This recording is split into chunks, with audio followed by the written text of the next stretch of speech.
4, 3, 2, 1. Hello, everybody. My name is Brandon Sterling. I am a member of Black Funders St. Louis. I'd like to welcome you to session 5 of the 2020 Black Philanthropy Month Lunch and Learn 6-part webinar series. This event is obviously presented by Black Funders of St. Louis. We're a local giving circle. Our members are Black people from all walks of life who agreed to make an annual contribution of $300 or more. That money is pooled together with donations from non-members and allies of racial equity to award grants to Black-led nonprofits in St. Louis every year. Since 2014, we have awarded more than $10,000 to local nonprofits. In addition, members are encouraged to offer their time and talent to support Black-led nonprofits in the community.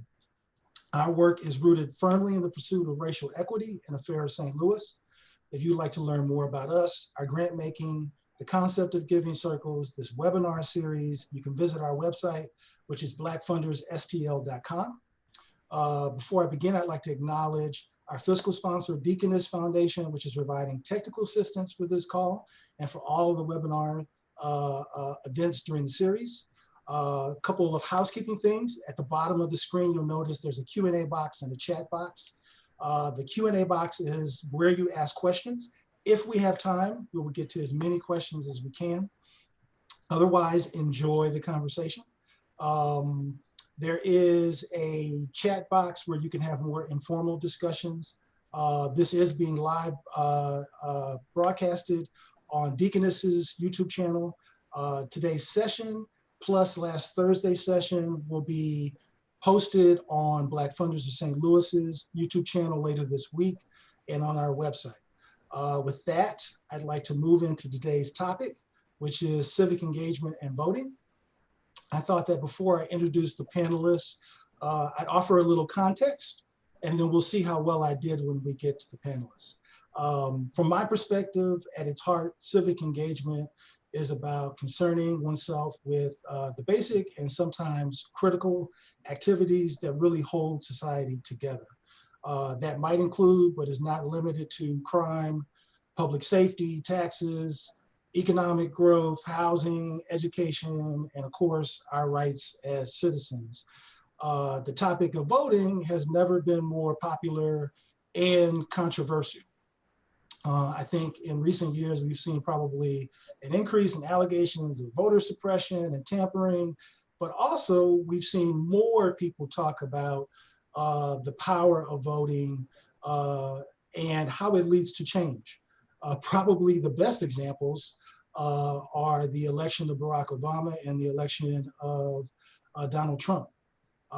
Today, we find ourselves in the middle of a global pandemic and global protests around issues like racial equity, the conduct of law enforcement officers and elected officials. And it feels like there's never been more correlation between traditional civic engagement, community organizing, voting, and social justice than it has been in a very, very long time, okay? So just kind of keep that in mind. I'm gonna start with introductions. First, we have Don Calloway, who's the CEO and founder of Pine Street Strategies, where he leads the firm's tax, congressional advocacy, and media production practices. He offers overall strategic direction, advising corporations, nonprofits, and political clients on congressional, regulatory, and political climates. He has led federal regulatory and congressional affairs for Anheuser-Busch in DC. Before that, he was a member of the Missouri House of Representatives, and he also was a senior associate specializing in business litigation practice at Thompson Coburn. He's been responsible for leading defense verdicts at the federal and state level for product liability, medical malpractice, and commercial disputes. If Don's face looks familiar, but you don't feel like you've met him, it's because you've probably seen him or heard him on MSNBC, Fox News, or Sirius XM Radio. Next, we have Kimberly Gardner, who is our first African-American to head the St. Louis City Circuit Attorney's Office. Ms. Gardner has worked at Bell, Kirksey & Associates. She was also an assistant prosecutor. from 2005 to 2010 before being elected to the Circuit Attorney's Office. From 2013 to 2017, she was a Missouri State Representative for the District 77. Her stated goals have been to transform the justice system in the city to make it fair for everyone, regardless of race, gender, or orientation. Looking at policies that address crime at its root rather than its symptoms, greater accountability for law enforcement, and using incarceration as a last resort for true offenders rather than punishing people who may be too poor to post bail for simple or minor crimes.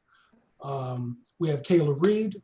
She is a Black, queer organizer and strategist from right here in St. Louis, Missouri. After the killing of Michael Brown, she got involved in organizing around issues of racial justice, economic justice, and policing. She's the co-founder and director of Action St. Louis, which is a grassroots organization building Black political power here in St. Louis. Action St. Louis has led campaigns to elect progressive candidates to local office, pass local and state policies, and has been a prominent leading force in the Close the Workhouse campaign and is working to end cash bail. Kayla is also a lead strategist for the Movement for Black Lives, where she co-founded the National Electoral Justice Project. And finally, we're not sure if Rasheen is going to be able to hop on the call, but I'm going to read his bio. He's in Jeff City today. He didn't expect that until recently. Rasheen Aldridge is a community organizer and activist.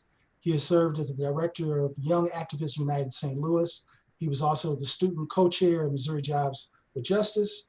Rasheen was the youngest member of the Ferguson Commission, where he advocated for greater accountability and oversight of law enforcement, something he continues to do with Expect Us, which is a diverse collaboration of activists that have hosted daytime rallies in places like Brentwood, downtown St. Louis, Clayton, and St. Charles to protest racism, police brutality, and the recent deaths of African Americans like George Floyd, Breonna Taylor, and Ahmaud Arbery.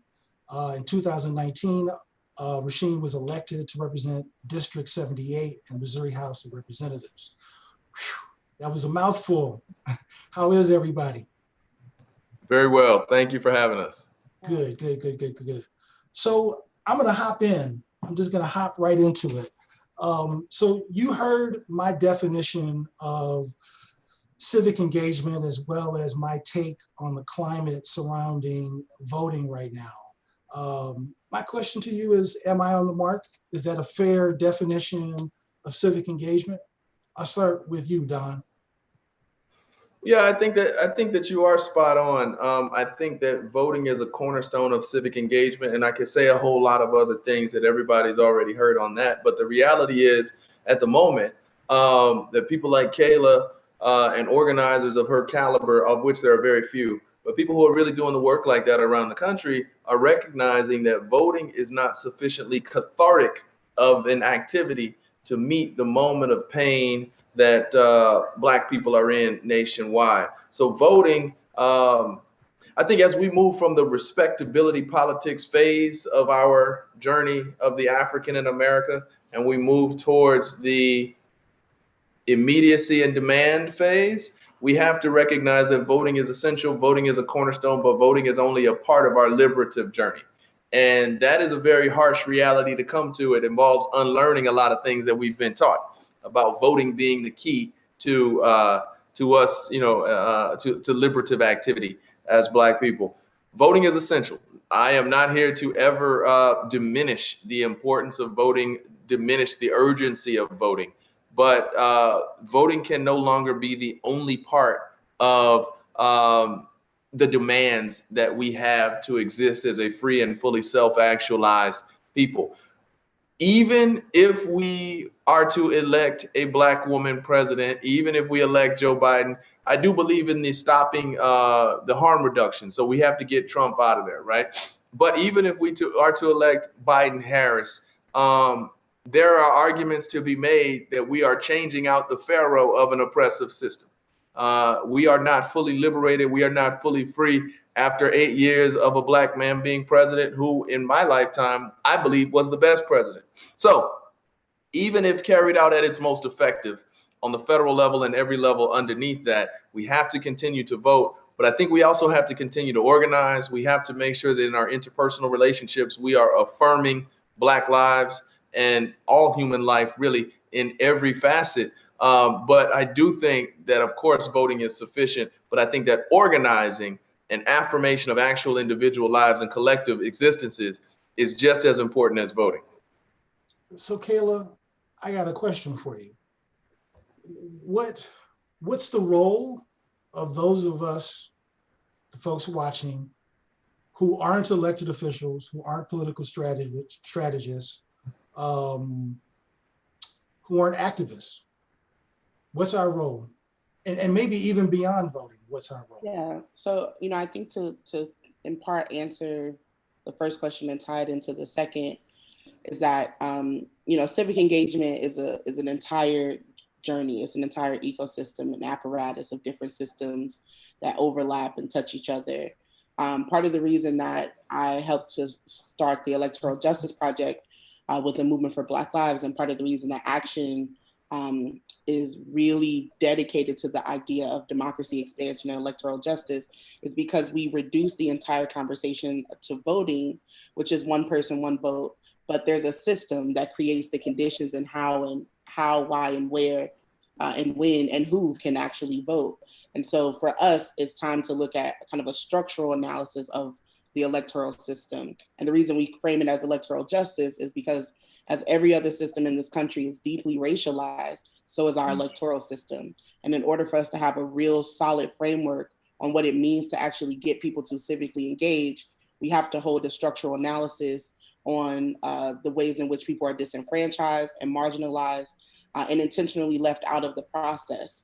And so, we always have this kind of GOTV mentality in this country, the last 10 days before an election, the last 2 weeks before the election.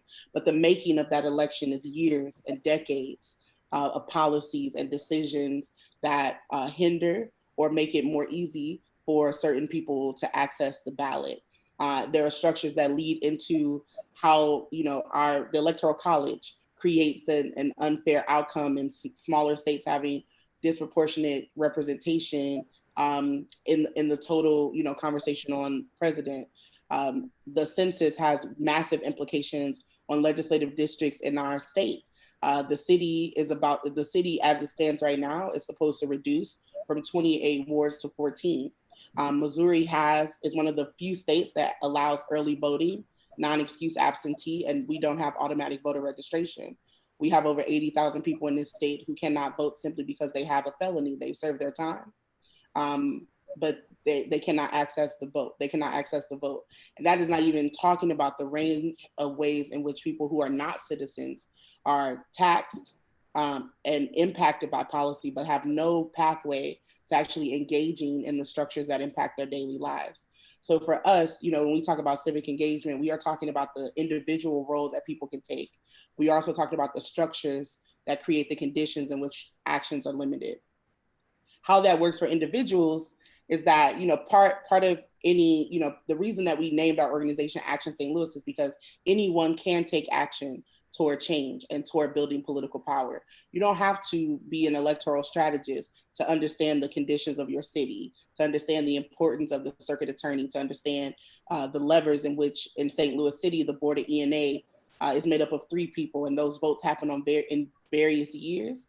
And they have different influence over things like the budget and policies that are implemented. You don't have to be an activist to tell people to fill out their census. We are severely at an undercount right now in St. Louis. And part of the work that Action is doing in a pandemic, in a modern civil rights movement, is getting back on the doors without any grant funding, with our unrestricted general operating money, to do another pass to make sure people are completing the census, because the implications on that are far beyond anything that could be restricted by if we did or did not receive funding, because the map, the power, and the resources that our communities will lose are at stake. And so for me, as someone who's in the conversation, if you commit to taking daily action in service of Black political power, in service of Black lives, there's something for you to do every day, because there are way too many systems that are impacting our abilities to actually build communities that are fully civically engaged. And if you decide to take an action, whether that's sharing a post, reading an article, making a donation, volunteering, or voting, I assure you that every day of the year there's an activity in which you can act toward improving our material conditions. Hey, Kim, I'd like you to jump in on this part of the conversation too. And I guess this is a good time to say congratulations, because you just won the Democratic primary. Your mic is still off. It's bottom left. Thank you. I appreciate it. So as somebody who's very recently went through this process that we're talking about, I want to know what it's like to be in your situation, and also, you know, if there's something that you want to say to the average Black person out there about voting, about the political process, about ways that they can prepare themselves, you know, to really execute their duty as citizens, and what kind of impact they can have. Maybe. Well, I think that we see, I'm still running, so I have a general. So I have the Democratic primary, but now I do have a general. And so we still have to continue to vote and go to the polls November 3rd. But, you know, when I hear Don, I hear Kayla, advocacy is important in terms of being the elected prosecutor in the city of St. Louis and dealing with the issues of reforming a system that we all know needs to be dismantled and rebuilt, the criminal justice system. And I believe what we saw in my election and many other elections, we have a new congresswoman. We have seen the energizing of activism to address the issues that people want to deal with, this police accountability. People are saying enough is enough with the issues of the criminal justice system and how we can vote and go to the polls. And I think that we as engaged people need to energize young people to go out to exercise their right to vote, because we saw I was elected in 2016, took office in 2017. And again, the people of the city of St. Louis reelected me in August 4th, overwhelmingly, but we still have to go to the polls, because what is at stake right now is voter suppression. We have people like President Donald Trump. We saw the Republican National Convention talking about taking it back to a way of life that I don't know is inclusive of all people. Right. And really is to silence and cause fear, and how we want safety in our communities. We want advocacy in our communities. We want police accountability in our communities, because what is at stake is all of our quality of life. And I believe that voting is essential. I believe we have to do a better job of energizing all people to come out to vote. We have to energize people to come out November 3rd in this dangerous pandemic, where we have to prepare for issues with absentee voting. We have to prepare for vote early so we can avoid lines and make sure we appropriately social distance. I think we have to educate people to come out and to exercise their right, because that right is important. And we are dealing with things that are so important right now, where we have a president who wants to put out misinformation about voter suppression. We have other people who follow them, like in our state house, the Missouri Governor Mike Parsons and the Attorney General Eric Schmidt, who will try to suppress the people, particularly in the city of St. Louis, who they vote for as a prosecutor. They're willing to suppress a vote by legislative maneuvers that they're going to continue to try going forward in the future. And so we have to watch this, but we have to vote, because if we don't exercise our right to vote, we're allowing these same powerful few of individuals to keep things from staying the same. And if you want reform, we're here. Well, let's make sure we have people in place that can help us enact the reform, because we have people on the state level as well as the federal level who want to create mass incarceration 2020, and that's what's at stake. So I want to come back to this concept of change in a minute, but I want to reflect on something that I saw that you said recently, Don, that I thought was really interesting, and something I had been feeling, but I hadn't really verbalized it yet. You offered up the idea on Facebook that some of our civil servants need to become conscientious objectors. And I'd like you to, you got your sound is off, but I'd like you to expound on that a little bit, that this concept that I think a lot of times there's this group of people we don't even think about. We think about voters, we think about elected officials, maybe we think about activists. There's a whole other group of people who are involved in this process. Yeah, so that's a fact. You know, when you think about the phrase conscientious objectors, that goes back to, you hear it a lot in Vietnam when people who conscientiously objected to going to serve in the military or whatnot. You know, Muhammad Ali famously said, "I don't got no quarrel with them Viet Cong."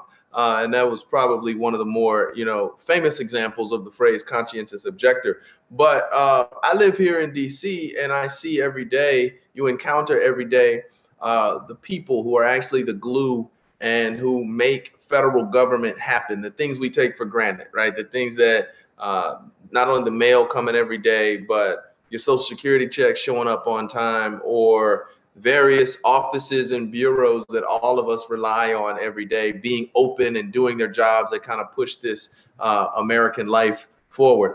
And I think that I was speaking specifically in that Facebook post to the concept of what happens after November 4th, between November 4th and January 19th. But as we've seen over the course of the last week, it's actually applicable to even now before the election. I was talking specifically between November 4th and January 19th because we know that this president will not accept the results of the election. And we already know that him to be incredibly dangerous and unmoored. So what will happen between the day after the election and the inauguration, noon on January 20th, when he still has the awesome galvanized powers of the most powerful office in the world at his fingertips? What does he owe to Putin? Will he will still have the codes? So on a very literal level, I was thinking about actors in the military objecting to his unjust orders that may come during that period of time.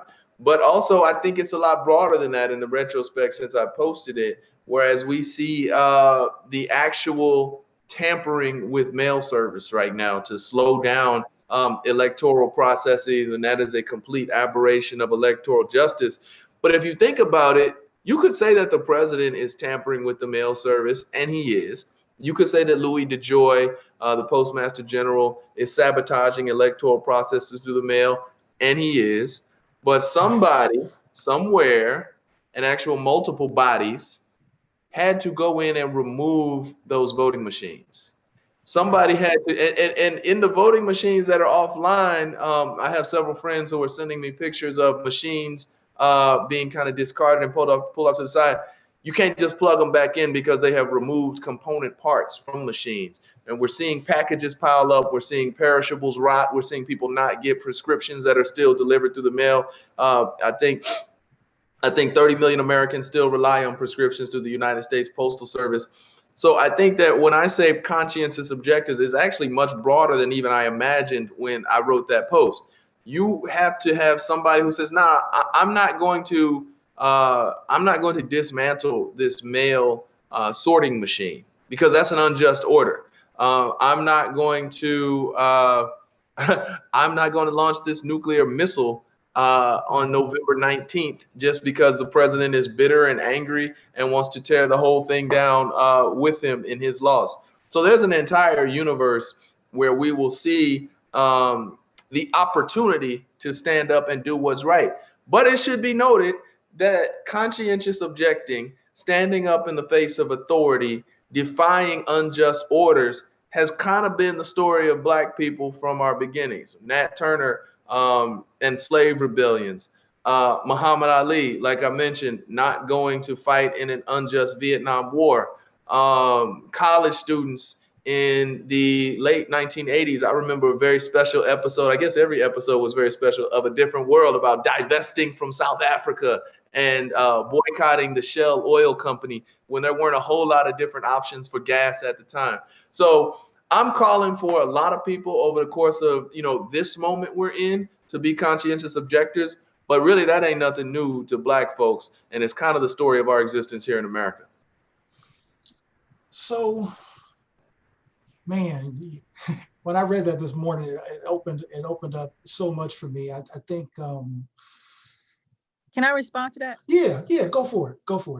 I mean, I agree with what Don is saying, but we have to have conscientious objectors, even locally, to really to really make what he's saying a reality to a lot of local levels. And when we see, and what I've disturbed at is when you see a lot of good people fail to act, that's the problem. It's not the words of our enemy, it's the silence of our friends. And we have a lot of people who are caught in this narrative, this conundrum of doing the right thing. And it's regardless of your party, regardless of your race, your gender, your sexual orientation. We have a lot of people that are okay with sitting silent and knowing that we are hurting many people. Like Don is saying, the mail is stopping with delivering medicine. I mean, it's people who are suffering in this pandemic, delivering medicine, delivering basic necessities that we all know that we need. But we're caught in this political pandering of I guess authoritarianism that the Trump wants to perpetuate. But where are these like-minded individuals on whatever side of the party who wants to do what's right for all of their constituents, who use the mail? But that's this clique of Trumptonian behavior that I believe is so detrimental and which is so disturbing, that the RNC perpetuated yesterday, which was disturbing fear and divisive and racism.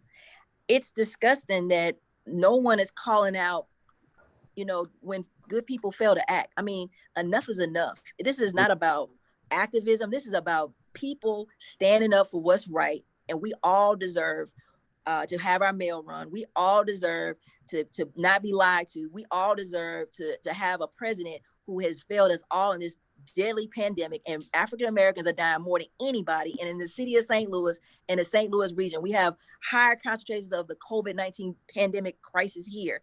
And people are losing their jobs, losing their lives. And we have no one in that White House that is standing up and saying, hey, we see people suffering, we're going to do the right thing. We are having people make up treatments, make up protocols, make up lies, and everybody's okay with lies and misinformation. So I'm with Don. We have to have good people stand up and fight for what's right and call truth to power. The thing that she's absolutely right. And the last thing I would suggest that I did. I was about to get there. We're gonna get you, Kayla. The last thing I would suggest on that I forgot to mention, but that Kim makes a great point. We know who we need and we know what people need to do, but it takes courage. And that's easy to say, but it's very difficult to put into practice. It takes courage. You might get fired from that cushy corporate job. You might get dismissed from school. You might go to jail. You could be killed. And we lionize our heroes in because history treats them more kind than in the storybooks than it actually did at the time. We just buried John Lewis. John Lewis went to jail. Like, he sat in jail 80 times. That wasn't fun. John Lewis almost died on the Edmund Pettus Bridge in Selma. That wasn't enjoyable. I mean, think, when the last time you've been hit? Like, he almost died. He was almost beaten to death. It takes courage. It takes someone who is willing to sacrifice. And honestly, I think that a lot of us, particularly, middle class, upper middle class African Americans, have gotten real comfortable, and we have forgotten the meaning of courage. Muhammad Ali, one of my great heroes, I have his face tattooed on my arm. He lost it all. At the height of it all, walked away from it all, lost it all because he chose to be a conscientious objector. So again, that's why I just have tremendous respect for the Kayla Reeds of the world, for the Circuit Attorney Gardners of the world, who have decided that even in the face of these potential disastrous circumstances for my family, for my house, for my cushy life, I'm willing to make courageous decisions to sacrifice for the overall liberation of Black people. Kayla? Yeah, I was going to say that, that conversation about people being idle, complicit bystanders, that's not limited to the conversation around the president or Congress, right? That's Jefferson City. There are Democrats that supported bills that would have stripped away Circuit Attorney Gardner's power, that would have created a reality where children who are 12 or 14 are able to be certified as adults. And our Democrats voted for that, right? We live in a city right now where a judge had to tell the city that they can no longer evict, like they're not going to allow them to evict people during the pandemic.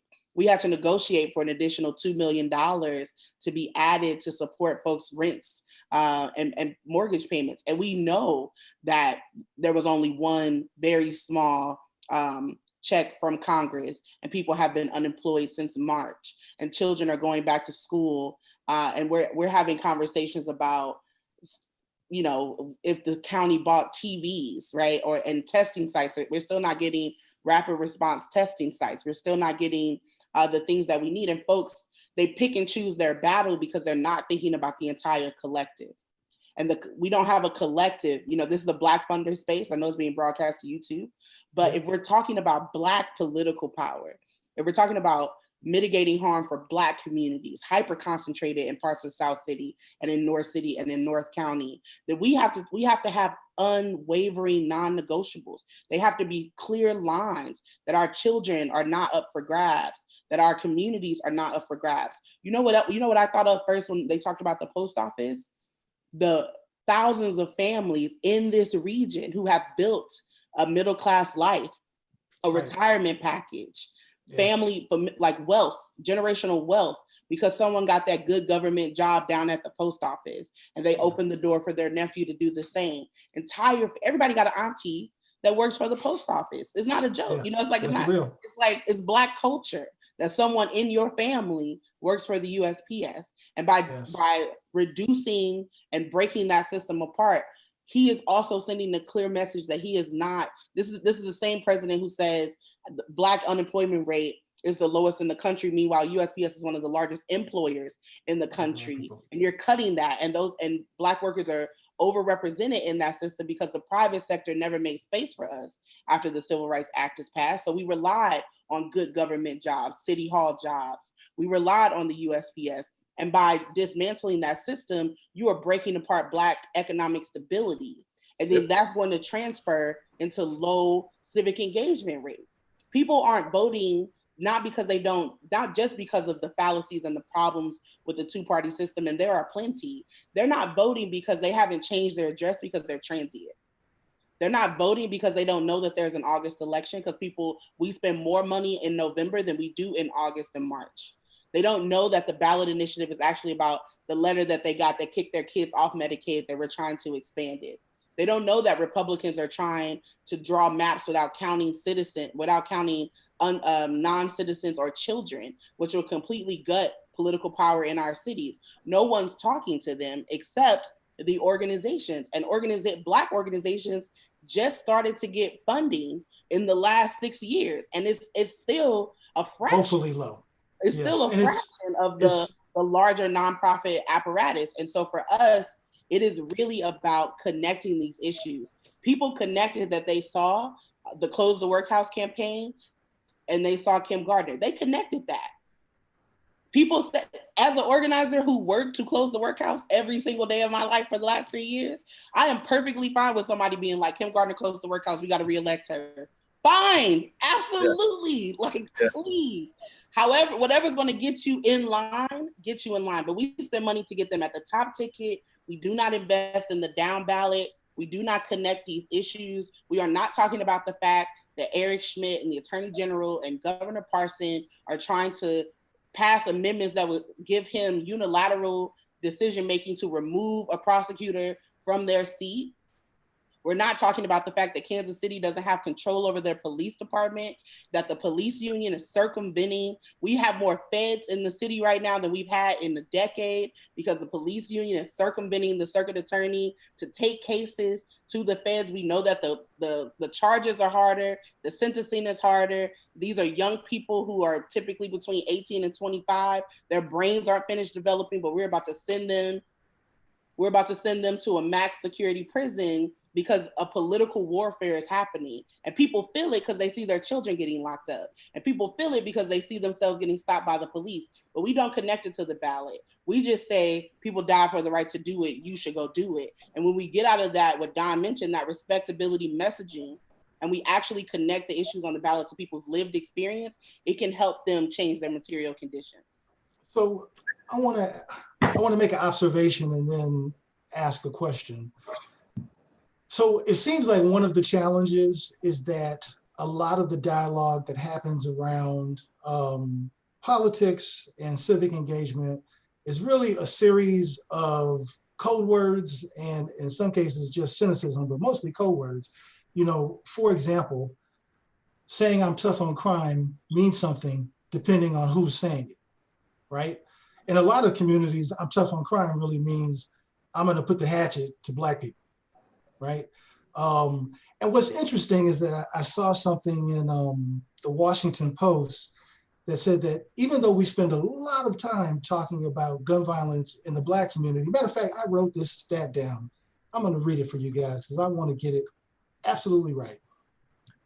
That the majority of gun deaths in the United States are not homicides, but suicides, and that white men account for 74% of them, which I thought was really interesting, right? I feel like a lot of this is a battle of words and slick conversation and messaging, and the question becomes is how does the average person sift through this to find the truth, right? And you know, the other question I really wanted to ask is, do we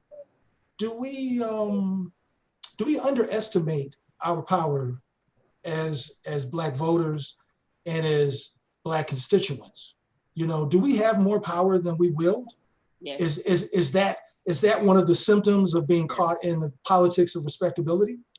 I don't think it's, because it seems like it seems like when it's a problem and it's our problem, it gets blasted everywhere.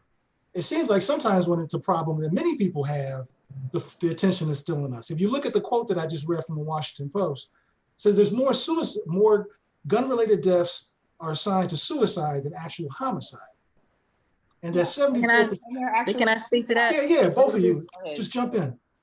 Well, I just want to say, to piggyback off of what you're saying and what Kayla's saying, I mean, one of the things that we have more power if we exercise our right, but we have to have someone like the activists and organizations to really have a message, like Kayla is saying, to energize people to really understand what is going on. Right now, we have the powerful few who create this narrative of tough on crime rhetoric, where this is the same war on drugs. This is the same rhetoric that politics have been based on to keep things the same way. And we are dealing with the effects of mass incarceration that has been the problem for flawed policies for decades. The same thing with what Kayla's talking about, where now the same perpetrator on misinformation and lies, William Barr, is using the DOJ with President Donald Trump to attack cities where they say Democrats have power. And so they're using this fear of mass incarceration, the tough on crime, we're going to make your city safer, when none of these federal agents are going to address violent crime in the city of St. Louis, when most of the violent crime is unsolved. And most people fail to address the mistrust with the whole criminal justice system. And so it's this fear rhetoric that I believe the media sometimes plays with, creating this message of fear and divisiveness. And we never have a counter balance of this story. That's why Black media, I think alternative media that gives a voice to the alternative message of how do we make our city safer and how we energize people to come out to vote. Like Kayla is saying, that it's about the quality of life, that I believe that when we have systemic racism that's been perpetuated in the criminal justice system, as well as policing in communities that need police the most, and we have this message of fear and distrust, and when African Americans and people of color are represented more in the criminal justice system, it's this rhetoric that we can identify certain groups, but which crime is affecting all of us, and we have to address how we make everyone in the community feel safe. And that's where this narrative of fear plays to a base of holding on to the status quo. And I think in Missouri, particularly in the city of St. Louis and the state of Missouri, the fear of the powerful few, which, you know, Trump has used our state as a battleground of fear and divisive rhetoric. We're in the media, well, not for good reasons. We're in the media as showing to keep a way of life that has made our cities less safe. And this fear of political pandering that's pushed from the president to our governor is a problem, because I'm saying, why is it okay to a lot of people and have zero success? No one asked them, okay, bring in federal agents. What are you going to do? They're not addressing violent crime. They're addressing felons in possession. A person who had a prior felony case and has a gun. So that's not a person who's shooting someone. Actually, there's no federal statute for murder. So they're not going to solve these murder cases. They're not going to solve these violent cases. It's the rhetoric that we're going to have more policing equals safer cities, which that is not the case, because we have a lot of police in the city of St. Louis. We have over 1,200 police officers, and we have less than 300,000 people. And if you look at comparisons to other cities, we have more police than some cities, and we're still not safe. So what is it? Why is this rhetoric okay with zero success? And everybody holds on to this tough on crime rhetoric that has zero results, zero success. But when you talk about reform, that's letting everybody go. When you're talking about helping build healthy communities and be preventative, you're not about addressing violent crime. It's this narrative of holding on to a way that, to me, we know we have no results, but we need people like Kayla and people like yourself to get out the right information. Because in Missouri, we gutted our gun laws. That governor and that attorney general, they were the ones, when they were senators, that took the vote to make us an open carry, permitless, stand your ground state.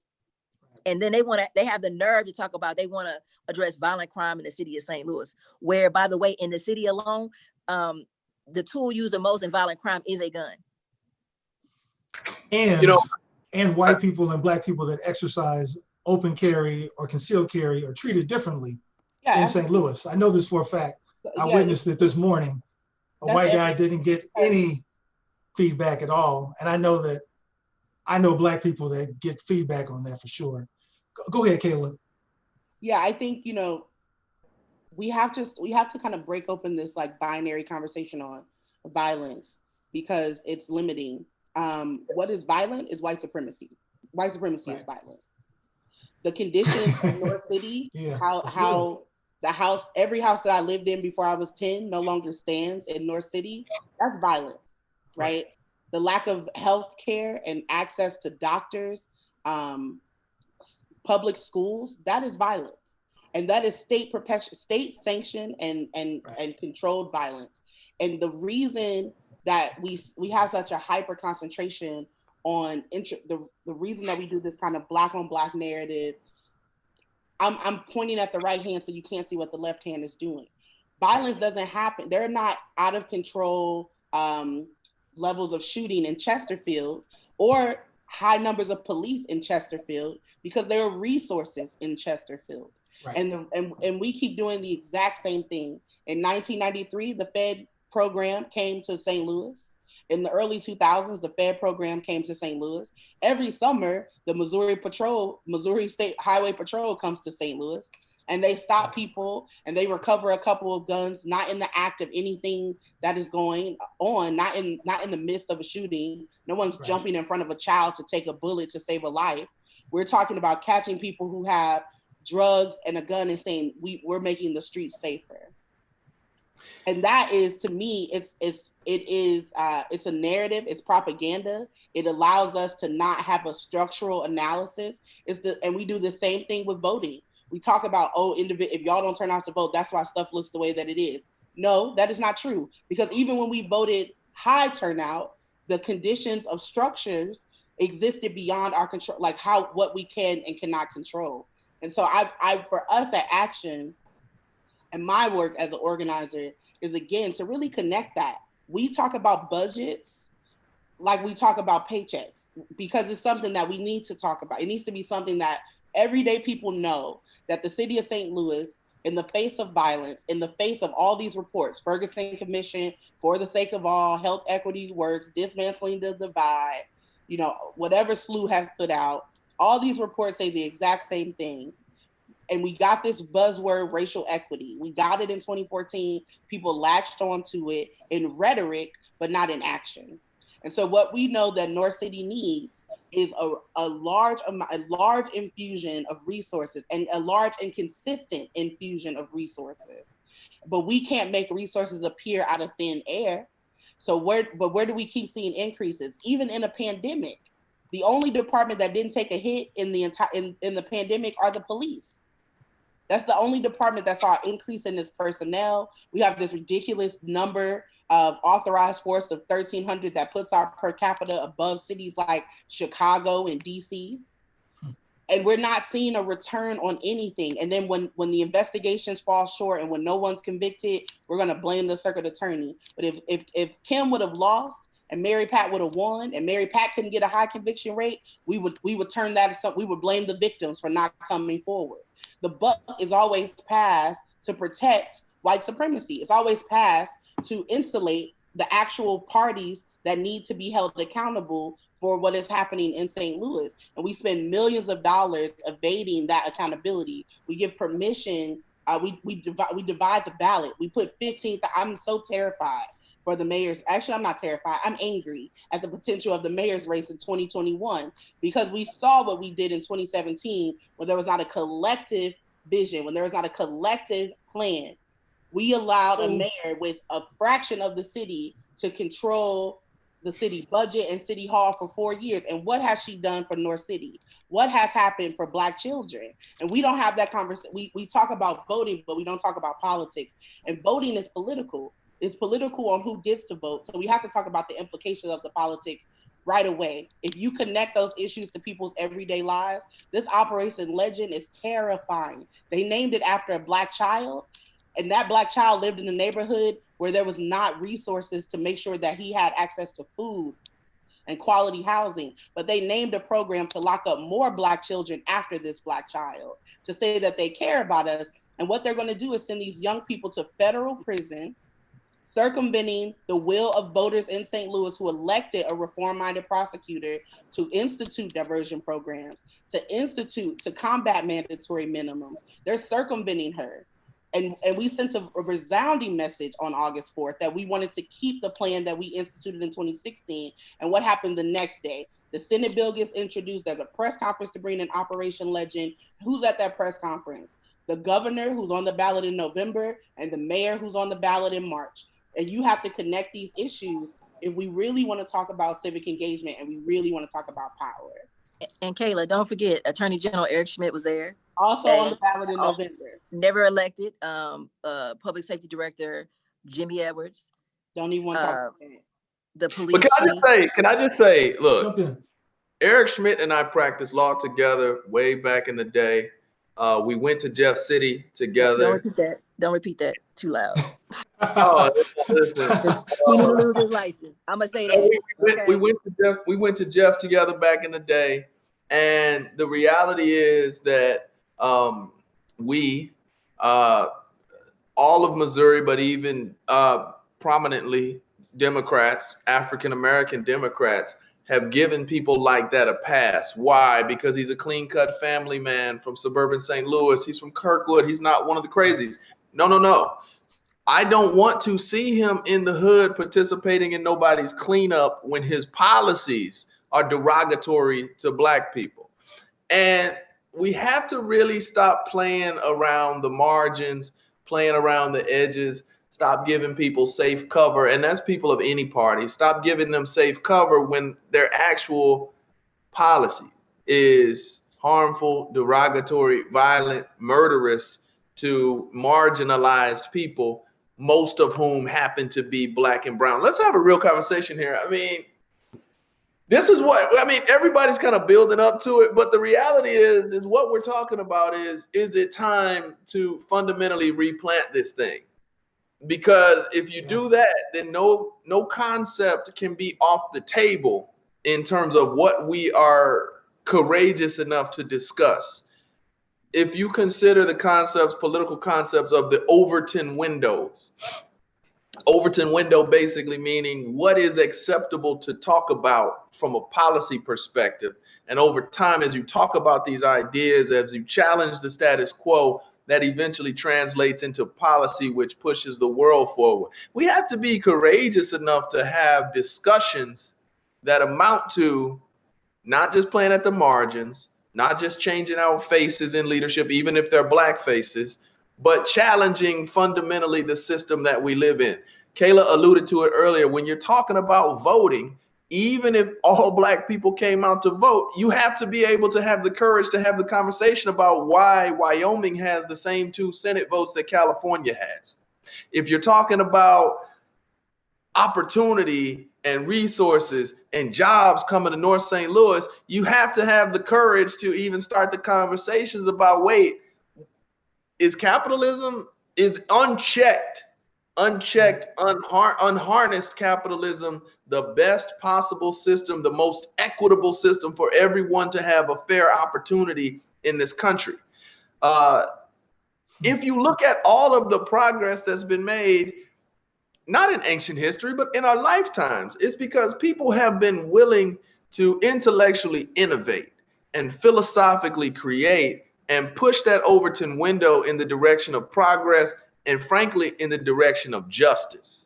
Because you said earlier, Brandon, your first question, and we've had a lot of conversations since the question, but you said, what can ordinary people do? I think that ordinary people need to detach ourselves from political affiliation, detach ourselves from aspiration and not only respectability politics, but detach ourselves from our safe zones and say, hey, what is the problem here? What is the pain here? And let me walk that backwards to find what policy issues we can work on to fix that pain. We talk about all the time, Democrats, every Democrat in this country at every level will run on a platform saying and I do say he because dudes aren't that creative, will run on a platform talking about affordable health care. Well, I don't want to hear about affordable health care because cheap health care is still not fair. I want to talk about free health care as a human right. And that's the conversation we should be having. And I'm not a Bernie bro. That's the conversation we should be having. We should be talking about committing ourselves to re-examining every single aspect of the American experiment. The problem is that politics punishes failure, and innovation guarantees that failure will happen to some degree. But we have to be courageous enough to fail if we're going to recreate ourselves into a society where everyone has a chance to be fully self-actualized and fully have a free and fair life within the context of this country. And that's far beyond. Does the average person have a responsibility to understand policy? Yes, I think to some extent. Policy impacts them. I think the average person has a responsibility to imagine a fair world. Yes. And if you want to do that through the policy lens, great. If you want to do that through charity lens, great. But I think that the average person has a responsibility to themselves and their kids and their fellow person to use their brains that God has given them to imagine a situation that's better than what we have right now. Absolutely. So, and I think it's important to say, I really like this idea of imagining things, and we don't have to look far to imagine them. We imagine that we would close a jail. That's right. Can tell you when we sat down with this 2 years ago, right. It was like, I'm with y'all, but how you gonna make that happen? And it was like, we're gonna navigate it one person at a time, and it became such a powerful campaign that it decided elections. It had implications because people were starting to imagine, these young people aren't just talking about closing the jail. We're talking about moving $16 million into a reimagining public safety fund. That's right. Completely decided by the people who live in the communities that are most impacted by violence. Not to be made political chips to be bargained away, not for favors to be given or people to create voting blocks on how the money gets spent, but everyday people getting to come into a space to say, we want to cure violence in our community. We actually want to create more infrastructure to combat speeding because we're having a lot of hit and runs in our community. We actually want to create, we want to get some of these problematic properties. We either want to rebuild them or we want to tear them down, but actually giving folks the power to step into it. People know what they need. And politics create this situation where we say in the city of St. Louis, 28 people from very different backgrounds and very different lived experiences can tell you what 300,000 people need. And that is not how democracy should work. People should be in consistent communication with their elected official. They should be able to say, hey, you did something that we didn't like.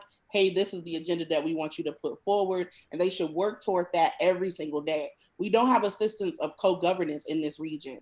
We have a system of vote for me and then ask me no questions until I come around to ask you to vote for me again. And that system leaves our folks out, it leaves us behind, and it leaves us in the way of harm. And we're really trying to get at combating that every step of the way. We just got city hall meetings televised. You can't go on the Board of Aldermen website and see how people vote on a bill. There's no way for us to do report cards without having to go down to the archives to manage to see what bills are even introduced. The summaries of bills are insufficient. There's, aldermen don't regularly have town halls where they're doing canvassing to talk to people between elections. State reps don't do debriefs of what's happening in the state legislature. But then when there's a bill that's egregious, it's like, oh, we need everyone to respond. But there were a lot of bills that were not okay that we just didn't talk about at all. And it's like, we have to build the infrastructure to bring people into it. They want to know what's going on. They absolutely want to know what's going on. They're not too busy to understand that wasn't there and now it's there. How did it get there? They want to know that. They want to know why the school closed. They want to know why there's no COVID testing site. So let me ask you two questions. And we have to build those systems to help that infrastructure to talk to people more regularly. So I have two questions for you. The first being, when we talk about, and I'm switching gears a little bit, when we talk about privilege within the Black community, and I think you kind of alluded to it a little bit, Don, as middle class, upper middle class people, we start thinking about our homes and our 401k and our job and our SUV and all that stuff. Are we sharing power, and are we listening well enough to those among us that are more vulnerable? That's the first half of the question. The second half of the question, it's funny, I was on the fence of whether I would ask this question, and then earlier you said, we kind of dancing it around. Do we need a Black agenda? Okay, so the question of, are we sharing power? No, of course not. You knew that before you asked. Power concedes nothing without a demand. So of course we're not sharing power. I would even argue. And is that a part of the disconnect too? Is that why some people don't want to vote?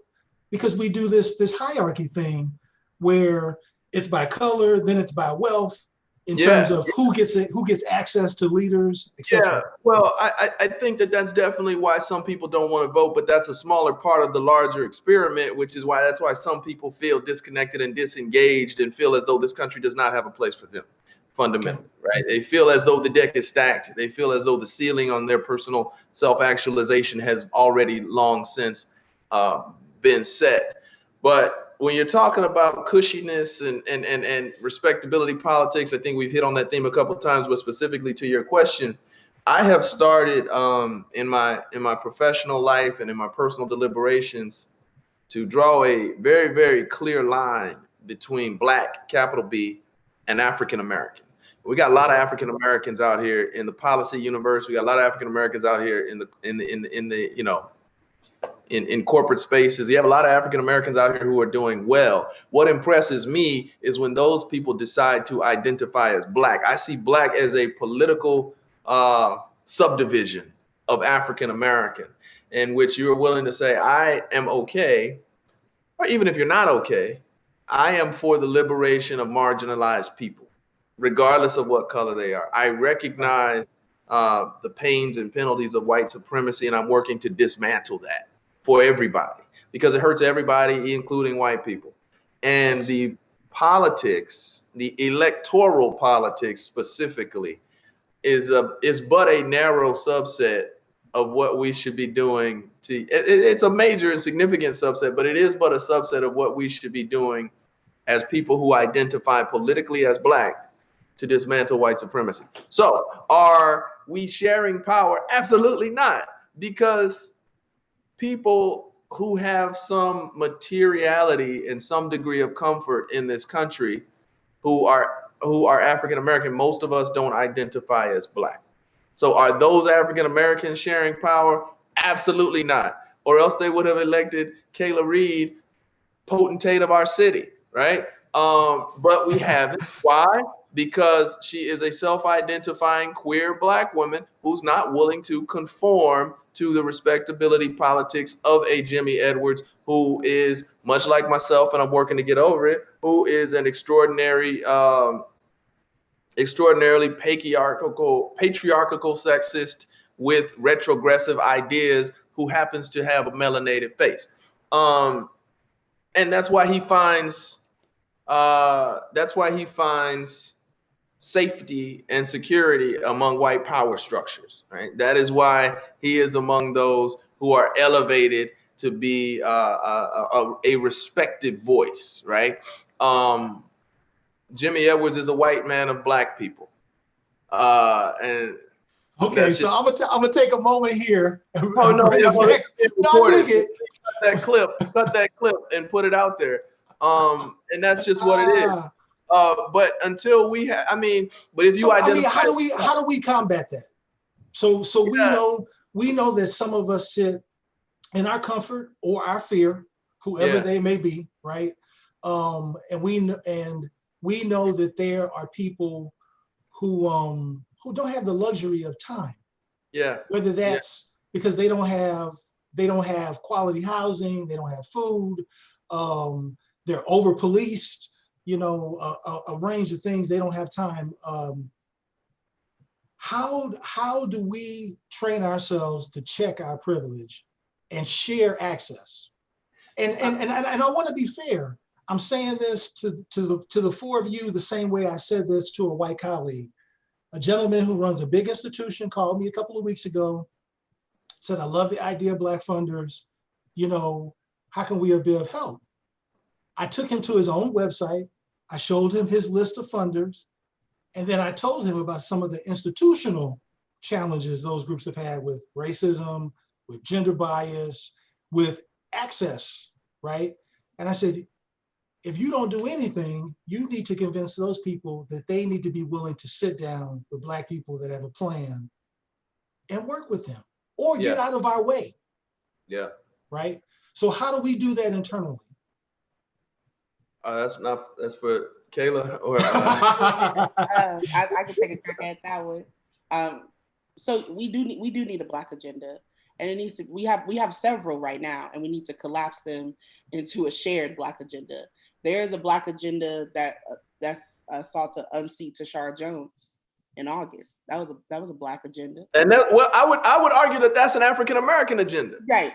Okay. I appreciate and Blackness is not just contextualized to African Americans, right? It's diaspora, but it's political. I capitalize my B always because it is political as an identity that is based on it. And but I would even say led initiative to unseat an incumbent, and I want to contextualize. But I would even say, Kayla, and I'm sorry to interrupt you, that would be an anti-Black agenda, right? I agree with that. Yeah. And I was about to contextualize why. Yeah. Because here we have one of the most name recognized elected officials in a seat as an incumbent.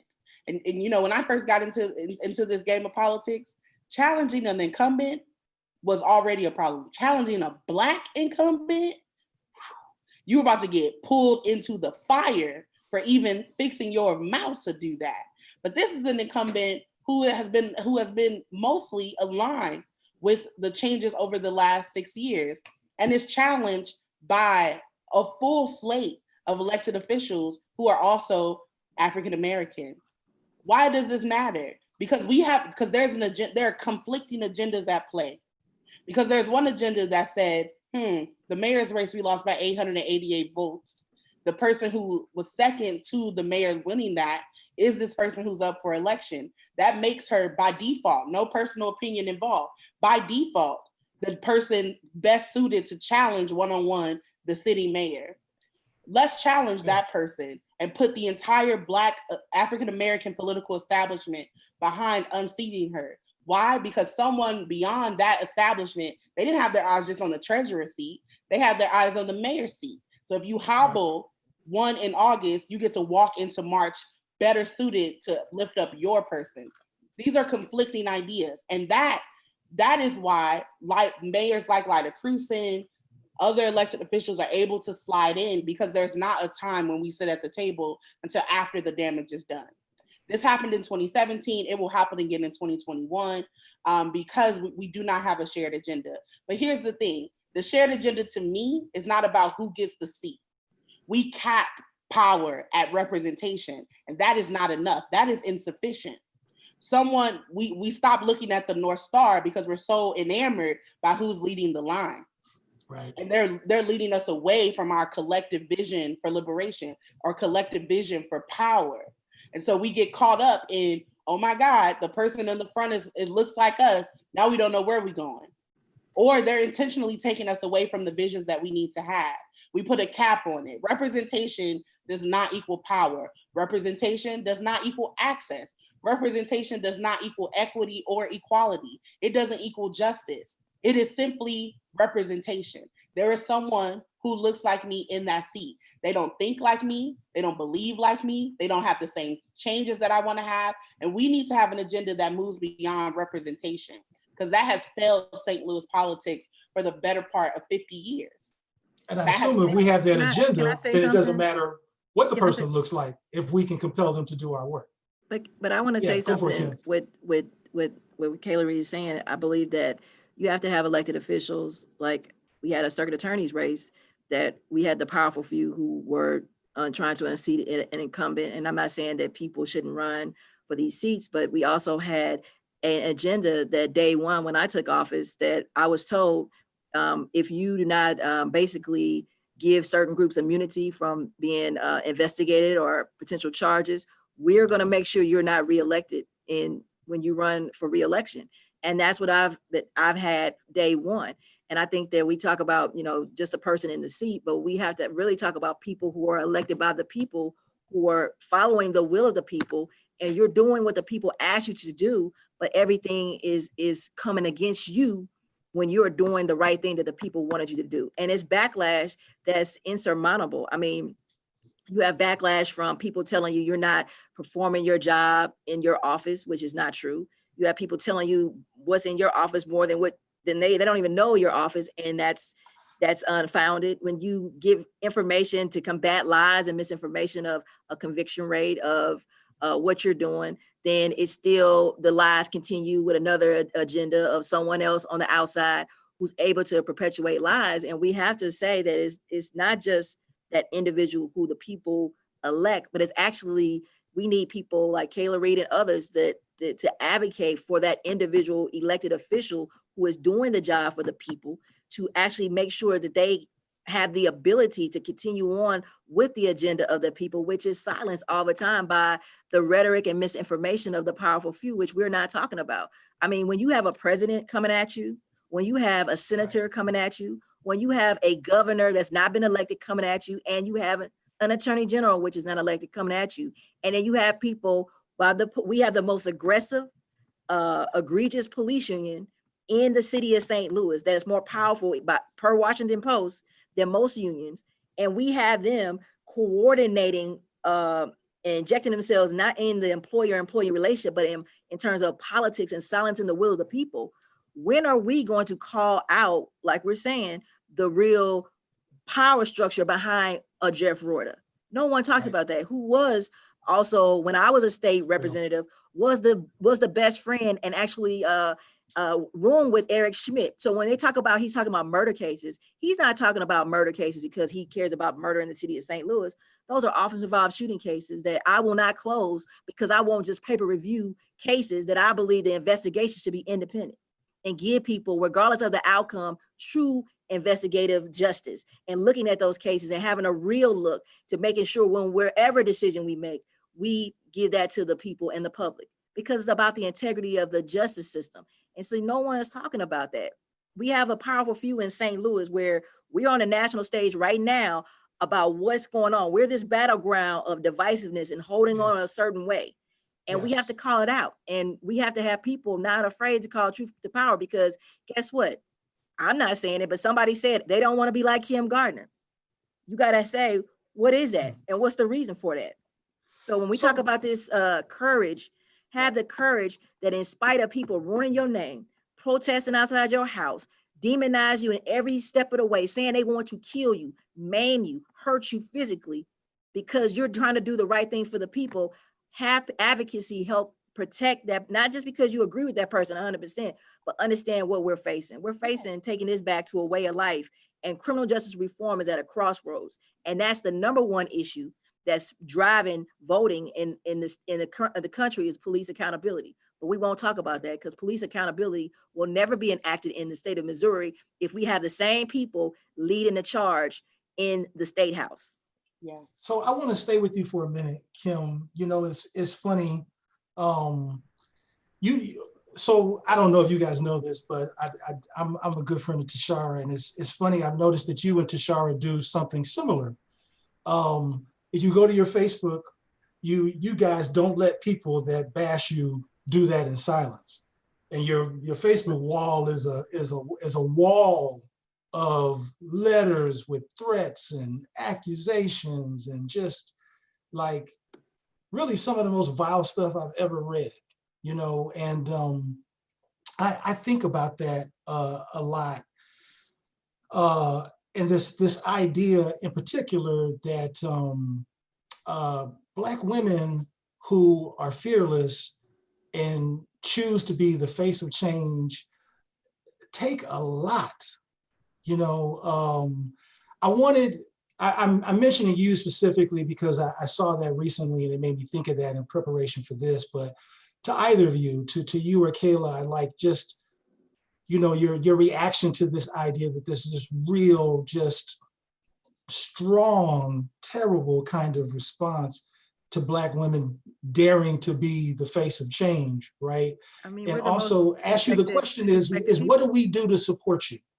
I mean, first of all, you know, Black females are the most disrespected person in any movement. When you look at the civil rights movement and all the other movements, you know, we are the ones on the ground. We were the ones on the ground in activism. You see Kayla, you see Tashara, you see Congresswoman Cori Bush. I mean, you see the other reform-minded prosecutors in attacks. We are demonized and dehumanized in ways that even people in the same space, our male colleagues who share the same philosophy, and sometimes they are treated differently. And that's where we need people like yourself.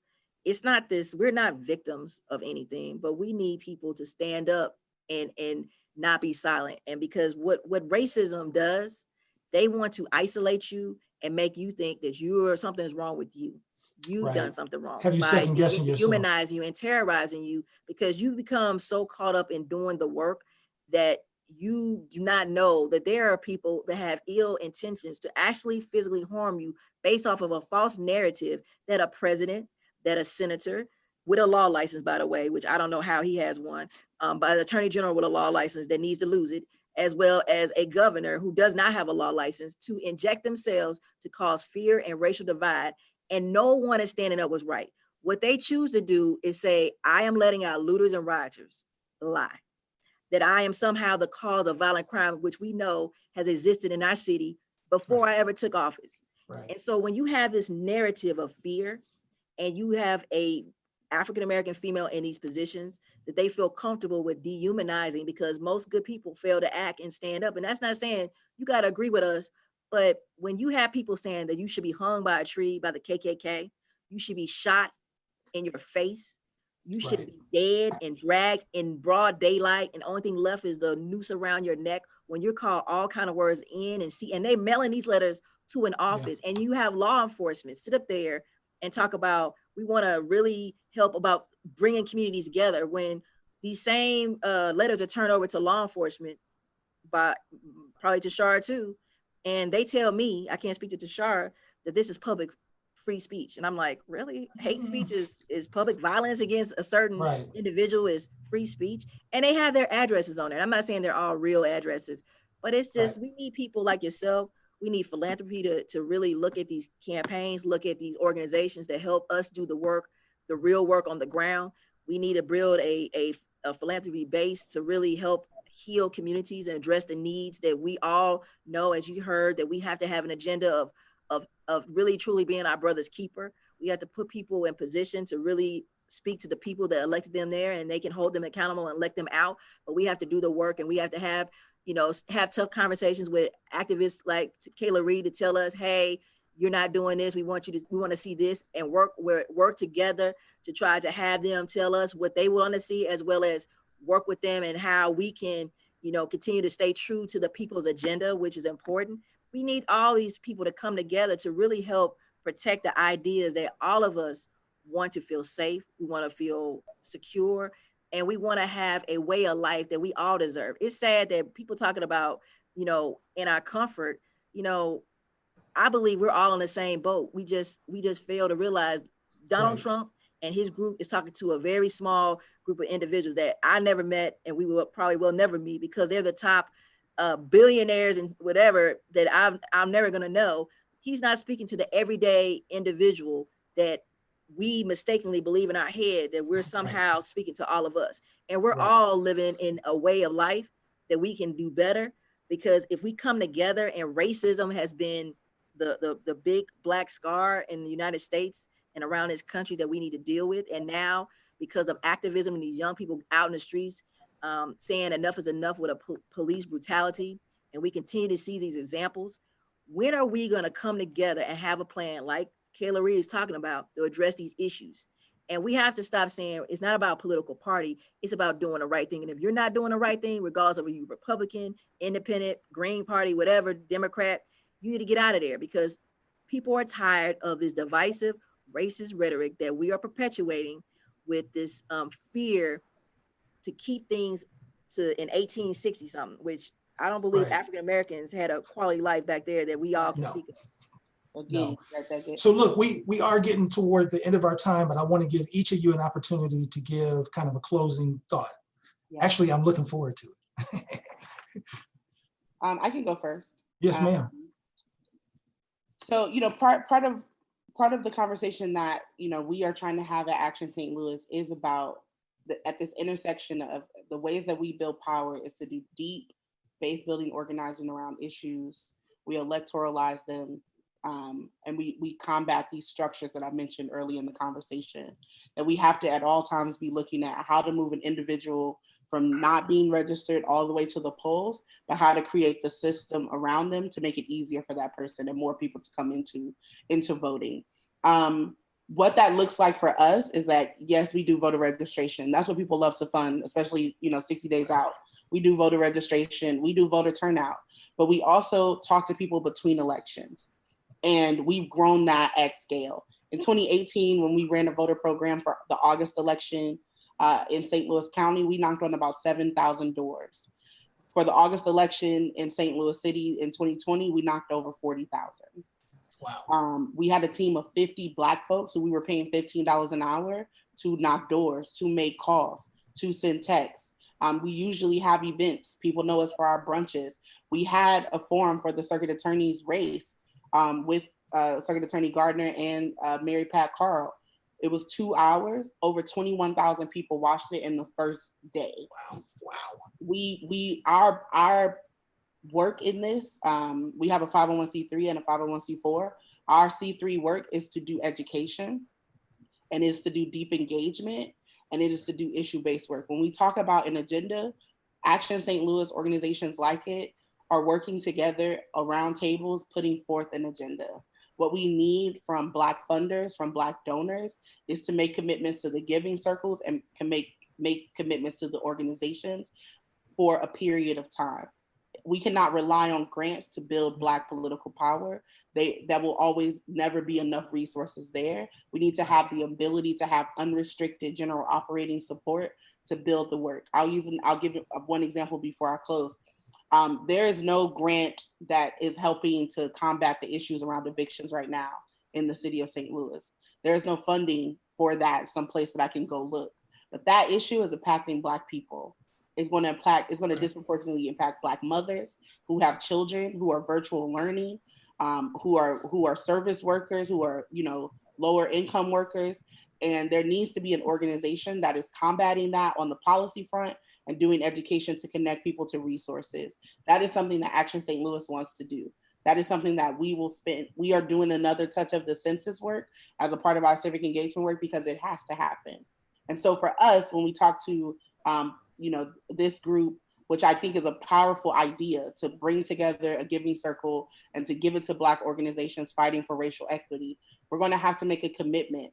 Bring us in for one-on-one conversations to give you the agenda, commit to the agenda, not just as an organization, but as individuals. Have these conversations in your other circles, bring people in. Action St. Louis is a member organization. You can be a member of Action St. Louis and still be a donor. We give a lot of prestige to funding and philanthropy. It is something that I think is really important, but it's something that we all have to do. I give, and I ask for a lot of money because I'm an executive director, and I have a portfolio in which I've given money because we all have to we have to be moving on all those fronts. So I'm excited to work, more closely with the Giving Circle here in St. Louis. I think it's a fantastic idea. And what I'll say is we're 70 days out from an election that has epic implications, not just the White House. We're talking about the governor's mansion. We're talking about the way our maps will be drawn. We are talking about our voting systems here locally. We are talking about judges in our community, down ballot work. And Action St. Louis is hyper focused on the down ballot work. So much to the point that the number one issue in the state that was voted on was Medicaid expansion in August. More than people who voted for all the Republican nominees for governor and all the Democrat nominees for governor combined. More people voted for Medicaid expansion because grassroots organizations are doing the down ballot work. And that's the work that we need to continue to do. And that's the work that we need supported. So I do hope that we can have your support over time. Yeah, absolutely. Don? So I think I talked about some ideas that seem perhaps diametrically opposed. We talked about voting and engaging within the system, and we've also talked about having the audacity to imagine something new. And it seems like these things are opposite, but I would argue that they are not. I think that all of us who are of means, whether that be financial or energy or breath in your body, and B, of good conscience, meaning you have a will and a spirit to want to see people free, want to see us as a world move towards something better than where we are now. I think that all of us have some obligation to make these two opposites, treat these two imposters the same, as Rudyard Kipling would say.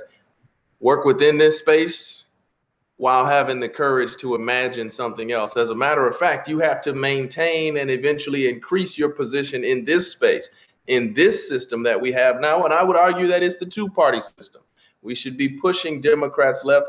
We should be, as Cori Bush, we should be doing what Cori Bush did. We should be doing what AOC is doing. We should be doing what Bernie Sanders is doing, working within this current system and maintaining and increasing our position in this current system in order to push the entire current structure to having the discussions, to having the courage to have the discussions that we could reimagine and we could create something better. I don't think that those two concepts are opposite.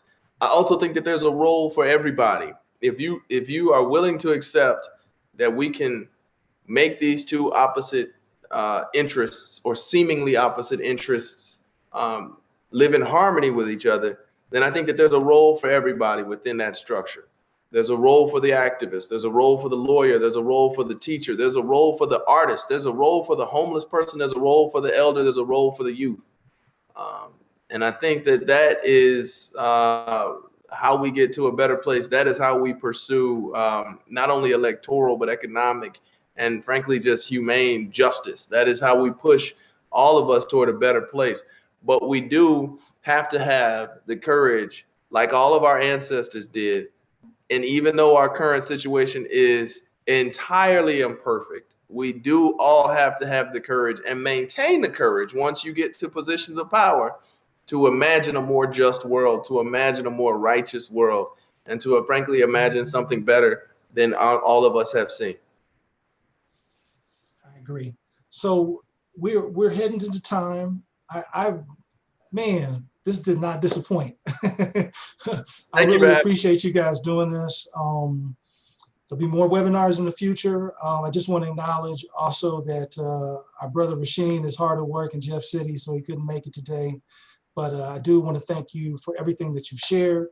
I've encouraged anybody who's watching this live here on YouTube, or will eventually see the recording, to look these folks up, man. They're kind of a big deal. And the amount of commitment and authenticity, that exists in you guys is really apparent in everything that you say. So I appreciate you taking the time. For everybody that's on the call, the next webinar is the power of giving. We'll have a national roundtable. I think it's the first time it's ever been done. Black-led giving circles from across the United States. It's going to be fantastic. You can find information about it on the website. We will have a funding cycle this year, so stay tuned about that as well. And just again, thank you for everybody for joining us. Appreciate you. Thank Thanks you for the having me. opportunity. Thank you. Thank everybody. Thank you all. Bye.